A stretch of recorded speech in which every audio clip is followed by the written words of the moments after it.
Imagine you're living 4,000 years ago. You have no factories, no furnaces with temperature controls, no chemistry textbooks, and yet, somehow, someone looks at a pile of ordinary sand and thinks, what if I could turn this into something completely different? Because glass is strange. It looks like a solid, but you can see through it.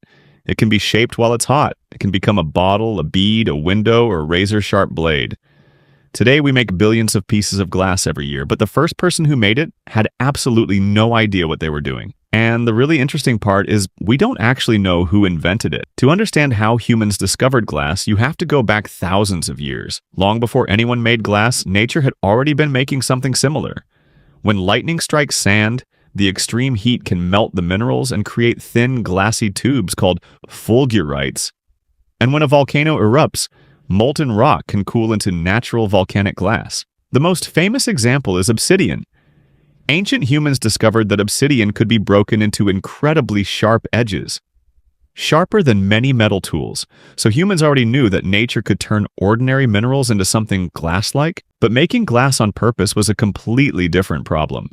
Because sand doesn't simply melt when you throw it into a fire. Pure silica melts at an extremely high temperature, far hotter than an ordinary campfire. So the first glassmakers needed something else. They needed chemistry, even though they had no idea what chemistry was. They discovered that certain materials could make the mixture melt more easily.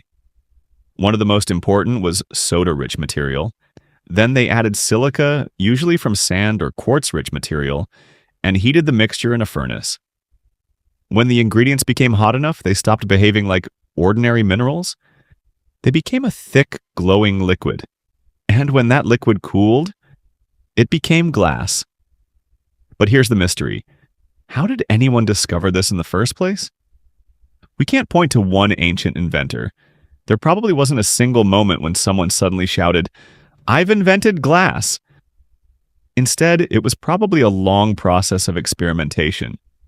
People were already working with high-temperature materials. They were making pottery. They were producing metals. They were experimenting with glazes and colorful minerals.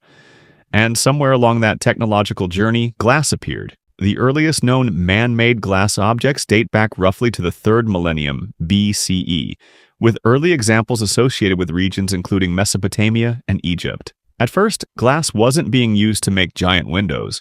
It was far too difficult and expensive for that. Instead, early glass was something special. Small beads, decorative objects, inlays, and eventually small containers. Imagine how strange one of these objects must have looked to someone who had never seen glass before. A brightly colored bead that looked almost like a stone, but wasn't. It could be blue, green, yellow, red. And unlike ordinary stone, its surface could be incredibly smooth and glossy. Glass wasn't just useful, it was beautiful. And that made it valuable. For a long time, making glass was difficult enough that it remained a specialized craft. Glassworkers had to control heat, ingredients, and timing, and even a small mistake could ruin the entire batch. Then thousands of years later, something changed everything. Around the 1st century BCE or early 1st century CE, glassblowing emerged in the Eastern Mediterranean, and suddenly glass could be shaped much more quickly. Instead of carefully building an object around a core, a glassworker could gather molten glass onto the end of a tube and blow. The hot glass expanded. The craftsman could twist it, stretch it, cut it, and shape it while it was still glowing. And that one technique transformed glassmaking. Glass containers became faster and cheaper to produce. Now, glass wasn't just a luxury, it could become an everyday material. But there was still one enormous problem. Windows. Today, you probably don't even think about the glass in your window. You wake up, you look outside, you see the sky. You never stop to think about how bizarre that actually is. You're looking through a solid material. For ancient people, large, clear sheets of glass were extremely difficult to make. Early window glass was often small, thick, uneven, and cloudy. You couldn't simply walk into a factory and order a giant, perfectly transparent sheet. That technology came much later. And eventually, humans figured out how to produce glass on an industrial scale. Today, glass is everywhere.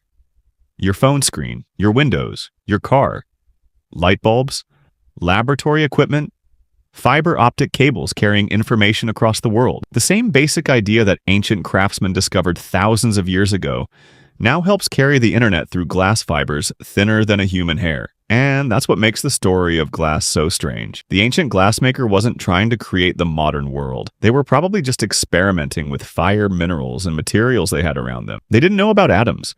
They didn't know about silica. They didn't know why adding certain substances made their mixture easier to melt. They simply discovered that if you heated the right materials, something completely new could come out. And maybe that's how many of humanity's greatest inventions began. Not with someone knowing exactly what they were looking for, but with someone wondering, what happens if I try this?